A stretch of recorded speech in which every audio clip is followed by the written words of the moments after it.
Bizim bugünkü dərsimiz əmək haqqının uçot haqqında olacaqdır. Biz bundan əvvəlki dərsimizdə fiziki şəxslərin gəlir vergisini keçmişdik və ə, bu zaman əmək haqqından tutulmalarını nəzərdən keçirmişdik. Bugün isə bunu daha detallı praktik nümunələrlə təqdim edəcəyik. İlk öncə deyim ki, əmək haqqından tutulmalar yəni iki kateqoriyada olur. Bunlardan biri işçidən tutulur, müəssisədən tutulur. Hansılardır bunlar? Gəlir vergisidir, MDSS dediyimiz məcbur dövlət sosial sığortadır və ya DSMF haqqı deyirlər odur. İşsizlikdən sosial sığortadır, icbari tibbi sığortadır. Fikir verirsinizsə, məcbur dövlət sosial sığortada işsizlikdən sığorta və icbari tibbi sığorta həm müəssisədə var, həm işçidə var. Gəlir vergisi isə sırf işçidə var. Niyə? Çünki gəlir vergisi işçi öz əmək haqqısını ödəyir, müəssisə də bunun mənfəət vergisi kimi ödəyir. Fiziki şəxslərin gəlir vergisini hesablayarkən iki kateqoriya üzrə nəzərdən keçirilir. Bunlardan bir dövlət və neft qaz sahəsində fəaliyyət onlarda başqa cürdür. Neft qaz sahəsində fəaliyyət olmayan və qeyri-dövlət sektorunda, özəl sektorda isə başqa cürdür. Biz bilirik ki, hal-hazırda minimum əmək haqqı 400 manatdır. Bundan əvvəlkisində isə 345 manat idi. Gəlir vergisinin biz bilirik ki, birinci cədvəl dövlət sektoru və neft qaz sahəsində 2500-ə kimi olanda 14% idi. 2500-dən artıq olan hissənin isə yəni 25% idi. Burada 350 manatda yəni 2500-ün 14% idi. Və 2017-ci ildən, yəni 2027-ci yanvarın 1-dən isə yəni kateqoriyal aşağıdakı kimidir.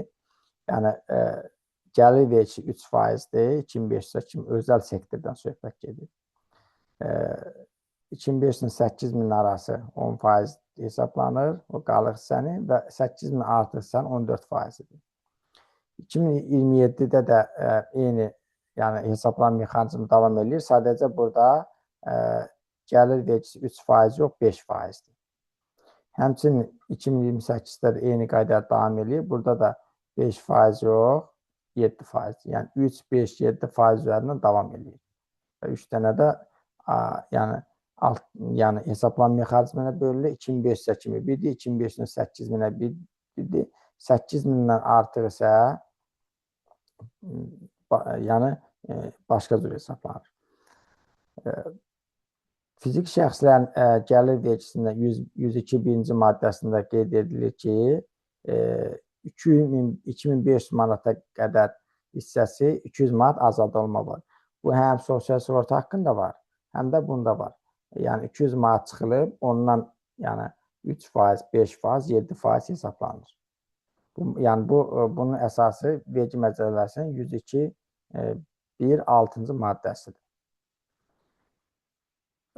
Baxaq görə biz əmək haqqını hesablayarkən hansı qanunlardan belə də əlavə istinad gətirir. Bunlardan biri sosial sığorta haqqında qanundur. Sosial sığorta haqqında qanunda qeyd olunur ki, yəni burada 22% var, 3% var. Dövlət sektoru üzrə və neft qaz sahəsində fəaliyyət olanlar üçün işçidən 3%-dir, müəssisədən 22%-dir. Ancaq qeyri-dövlət sektorunda olanlar üçün isə yenə burada cəmi 25%-dir, yəni 200 manata kimi 3%-dir, işçidən tutulur, 200 manata kimi müəssisədən də 22%. 200 manatla 8000 arası isə işçidən 6 manat, hansı ki bu 200-ün 3% olandır. Həmin faiz bir də onun 10%. Həmçinin 8000-dən artıq hissəndə yenə 10% tutulur. Burada da həmçinin, yəni müəssisədən də həmçinin burada 44 isə, yəni 200-ün 22%-dir. Bu da qeyri-dövlət sektoru üzrə. Görürsünüz ki, yəni bunlar fərqlidir. Həm özəl sektorda fərqlidir, dövlət sektorunda fərqlidir. Növbəti qanunumuz bununla bağlı olan hansıdır? İşsizlikdən sığorta haqqında qanundur. Yəni işçi həm də sığorta yəni işsizliklə bağlı sığorta fonduna pul ödəməlidir. Bunun 0,5%-ni müəssisə ödəyir, 0,5%-ni işçi ödəyir. Təbii ki, burada ümumi yəni əmək haqqından 0,5% hesablanır. Tutaq ki, əmək müqaviləsində yazılıbsa 0,5%-dir, ya da əmək haqqın 500 manatdır, 500 manatın 0,5%-dir. Yəni ümumi qros üzərindən əmək haqqının 0,5%-dir. Maddəsi 9-cu maddəyə əsasəndir. Yəni bu böyük bir bir qanundur. Sadəcə əmək haqqı ilə bağlı olan hissəsi əsas bu hissədir. Əlavə məlumat üçün özünü açıb təkrar internetdə var, eqanun.az saytında var. Oradan daxil olub baxa bilərsiniz. Yenə tibbi sığorta ilə bağlı pul ödəməlidir. Tibbi sığorta ilə bağlı necədir vəziyyət? İfadə olunur ki, yəni 8.000 manatdakı hissədən 2%-dir, 8.000 manatdan artıqsa 0,5%-dir. Həm bu müəssisə üçün belədir, həm də işçi üçün belədir.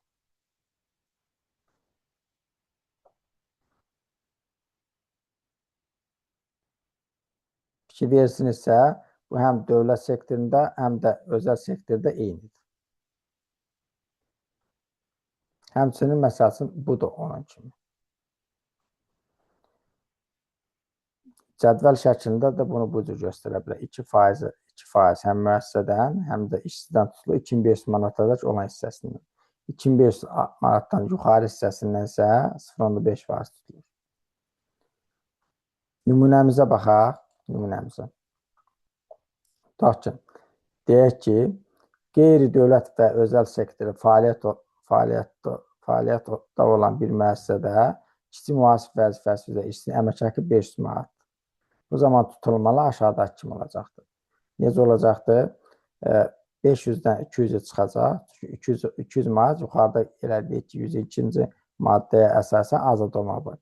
500-dən 200 çıxacaq, vuracaq 3% eləyir 9 manat.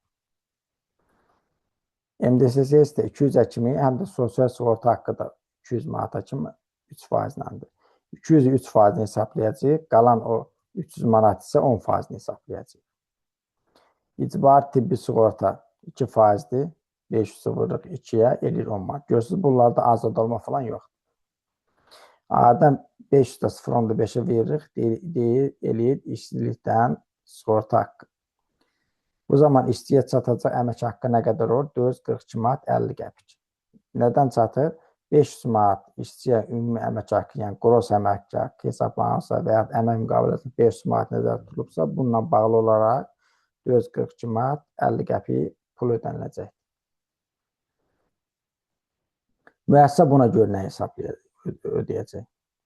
Müəssisə buna görə eyni qaydada 200-ün 22%-ni ödəyəcək, 500-dən 200-ə çıxacaq, qalıq hissəniz isə 15%-ni ödəyəcək. Bu deməkdir ki, müəssisədə 89 manat əlavə pul ödəyəcək. Ancaq fikir verirsinizsə, həm icbari tibbi sığorta, həm də işsizlikdən sığorta, yəni hər ikisində 2% və 5%. Həm müəssisədə də, yəni həm müəssisədə, həm də işçidə hər ikisində yəni standart faizlərdir və hesablanma mexanizmi eynidir. Bu zaman yəni bəs mühasibatlıq nöqteyi nəzərdən çotu necə olacaq? Biz xərcə siləndə 442 manat üzərinə yox, 500 üzərindən siləcək. Niyə? Müəssisənin işçi üçün nəzərdə tutulan əmək haqqı xərci 500 manatdır. Oradan ki, o məbləğ ki var, tutulur, məsəl üçün 57 manat 50 qəpik, bu işçidən tutulur. Müəssisə özü çotunda bunu 500 üzərindən, yəni xərc kimi siləcəkdir. 500 üzərinə xərcdən əlavədə müəssisə cəmi 101 manat 50 qəpik əlavə pul ödəyəcək. Niyə? 89 manat buradadır, 10 manat buradadır, 2 manat 50 qəpik də buradadır. Yəni müəssisənin 601 manat 50 qəpik yəni pul ödəyəcək, cəmi xərci bu qədər olacaq. Ancaq bunun da 442 manat 50 qəpiyi gedib xalis formada işçiyə çatacaqdır. Təqribən bunun yəni 1/4 hissəsi sosial tutulmalar formasında, gəlir vergisi tutulması formasında elə dövlətə çatacaqdır. Yəni müəssisədən çıxan hər müəyyən məbləğdə pulun 1/4 dövlətə gedir. İşçi və müəssisə ilə birlikdə ödədiyi məbləğ formasında. Bu hansındadır? Qeyri-dövlət və özəl sektordadır. Ancaq indi görək qeyri-dövlətdə necə olur? Eyni misal nəzərdən keçirək. Dövlət və neft-qaz sahəsində fəaliyyət olan bir müəssisədə yenə kiçik mühasib vəzifəsində çalışan bir şəxsdə 500 manat nəzərdə tutulur əmək haqqı. Bu zaman necə olacaqdır? Yenə 500-dən 200 çıxacaq, vuracaq 14%-ə. Niyə? Çünki özəl sektorda biz bildik ki, 3%-dir burada ifadə elədiyimiz kimi. Bu il üzrə. Təbii ki, gələn il üzərində bu 5 eləyəcək, növbəti üzrə 7 eləyəcək. Burada isə 500-dən 200 çıxacaq, vuracaq 14%. Çünki dövlət sektoru necədir? 200-ə kimi, 2500-ə kimi 14 idi, 2500-dən artıq sənsə 25% idi. MDSS necə olacaq? Burada artıq dövlət sektorunda belədir. Burada artıq 200 çıxma, azad olma yoxdur. 500-ün 3% olacaq. 500-ün 3% nə qədər eləyir? 15 manat eləyir. Yəni, dövlət sektorunda fərqlidir. Orada 200 manat azad olma yoxdur. 500-ün 3% nə qədər eləyir? 15 manat eləyir. Fikir verirsə, həm icbari tibbi sığorta, həm də işsizlikdən sığorta elə 10 manat və 2 manat 50 qəpik həm özəl sektorda, həm dövlət sektorunda eynidir. Bir də burada nə fərqli oldu? Gəlir vergisi fərqli oldu. 42 manat oldu. Burada isə 9 manat olmuşdu. Yəni, dövlət sektorunda gəlir vergisi daha yuxarıdır. Yəni, sosial sığorta haqqı daha aşağıdır. Deməli, işçiyə çatacaq əmək haqqı nə qədər oldu? 430 manat. Dövlət sektorunda. Yəni, özəl sektorda bu nə qədər idi? 442 manat müqayisə üçün. Yəni, bir 12-13 manat fərq edir. Müəssisənin bununla bağlı ödənişləri nə qədər olacaqdır? Müəssisənin bununla bağlı ödənişlərdə əlavə 122 manat 50 qəpik pul ödəyəcəkdir. Halbuki o birisində 101 manat 50 qəpik idi. Yəni, burada da 20 manat müəssisə daha artıq pul ödəyəcəkdir. Burada da müəssisə, təbii ki, özəl müəssisə deyil, dövləti nəzərdə tutulur. Yəni, dövlət belə öz cibindən 20 manatı, 22 manat artıq çıxaracaq. Yəni, yenə də bu cibdən götürür, belə də mədəni formada bu cibinə qoyacaq. Yəni, burada ümumiyyətlə dövlət sektorunda biraz ifadə elədiyim kimi işçiyə çatacaq xarici əmək haqqı özəl sektora nisbətən daha aşağıdır. Biz bunu praktiki necə eləyə bilərik? Mən bunu indi cədvəl formasında sizə göstərirəm. Qeyri-dövlət sektorunda bunu hesablama ödəmə cədvəli əsasında eləyirlər. Hesablama ödəmə cədvəli nə deməkdir? HÖC deyirlər, HÖC. Hesablama ödəmə cədvəli. Yəni, elbir ki, həm əmək haqqının hesablanması var, həm də ödənilməsi var. Mən bunu bir Excel cədvəl üzərindən sizə göstərim. Tutaq ki, burada 500 manat yazılırsa və ay iş günlərinin sayı 21 gündürsə, bu artıq bir işçiyə görə necə olacaqdır? Baxın, biz orada həll elədiyimiz cədvəldə eyni nəticəni burada alırıq. İşçidən tutulanlar məsəl üçün 9 manat, 36 manat, 2 manat 50 qəpik, 10 manat. Müəssisədən cəmi nə qədər eləyir? Bu cəmi eləyir 57 manat 50 qəpik. Müəssisədən tutulanlar nə qədərdir? Cəmi eləyir 101 manat 50 qəpik. İşçiyə çatanlar nə qədər? 442 manat 50 qəpik. Necə ki, burada ifadə elədiyimiz kimi. Burada ifadə elədiyimiz kimi. Gördünüz, 442 manat 50 qəpik. Yəni, burada bu zaman işçiyə çatacaq əmək haqqı kartına ödəniləcək məbləğ 442 manat 50 qəpik olacaq. Yəni, təbii ki, bu bir işçi üzərindəndir. Müxtəlif işçilər də olanda onlar ard-arda olacaqdır. Yəni, bunlar da hər bir işçiyə görə ayrıca hesablanacaqdır və cəm məbləğləri də burada göstəriləcək. Bu adi bir Excel cədvəldir. Yəni, hər mühasibin gündəlik və aylıq, dövrü olaraq gördüyü bir işdir. Yəni, lazım olanda Yəni burada bir dəyişiklik də elə bilir, formulda dəyişiklik də elə bilir. Keçən ilin formulu başqadır, bu ilin formulu başqadır. Həmçinin bununla bağlı dövlət strukturlarına, yəni dövlət vergi xidmətinə hesabat verilir. Hansı hesabatdır? Muzlu, yəni vahid muzlu hesabat adlı hesabat verilir. Onun da yəni məbləğləri də bu cədvəl əsasında tərtib edirlər. Bu oldu özəl sektorun hesablama ödəmə cədvəli. Bir də var, qeyri-dövlətdə isə o da elə bunun kimidir. Baxın, eyni qaydada biz 500 manat yazsaq ki, işçiyə 500 manat əmək haqqı məsələsi var. Onda da eyni qaydada 430 manat 50 qəpik olacaq. Bunlar isə, yəni, bu sadəcə işarələdiklərim işçi ilə bağlıdır. Bu digərləri isə müəssisə ilə bağlıdır, yəni dövlətlə bağlıdır. Burada fikir verirsinizsə, dövlətdə fərqli ola bilər. Sabahsı gün Silahlı Qüvvələr Fonduna 1% ola bilər, bu dövlətin dövləti, Həmkarlar İttifaqının 2% ola bilər, YAPA üzvlük haqqı 1% ola bilər, bu mümkündür. Yəni, bunlar olanda bu artıq 430 olmayacaq, məsələn, olacaq 410 manat məsələn. Burada sadəcə mən nümunə üçün bunları nəzərə almadım. Xüsusən tutaq ki, partiya üzvü olmasan belə, Silahlı Qüvvə köçürməsi və adətən həmkarlar üzvünə adətən 2% tuturlar, bunu biləsiniz. Biz bunu belə lazım olsa özümüz necə praktik eləyə biləcəyik, yəni hesablamaq üçün verginin saytında vergi kalkulatoru bölməsi var. Biz bura daxil ola bilərik, tutaq ki, daxil olduq, bu hissədir, muzlu işinin əlaqədar olaraq bölməni sıxıram.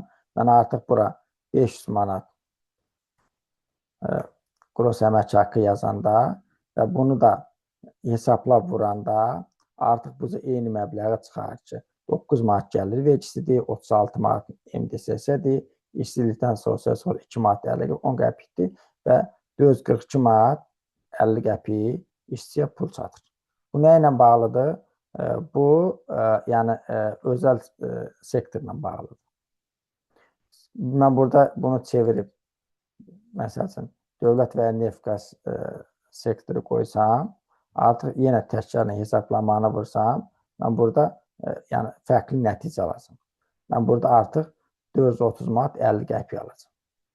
Necə ki, mən burada ifadə elədiyim kimi. Baxın. Linkini də buraya qoyacam ki, rahat istifadə eləmək üçün. Yəni, müxtəlif kalkulyatorlar var. Əsas mən bunu qoydum.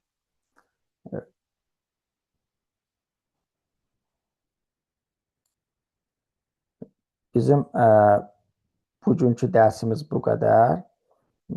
Biz növbəti dərsimizdə isə bunun mühasibə uçotu nöqteyi nəzərindən müqaviləşməsini nəzərdən keçirəcəyik.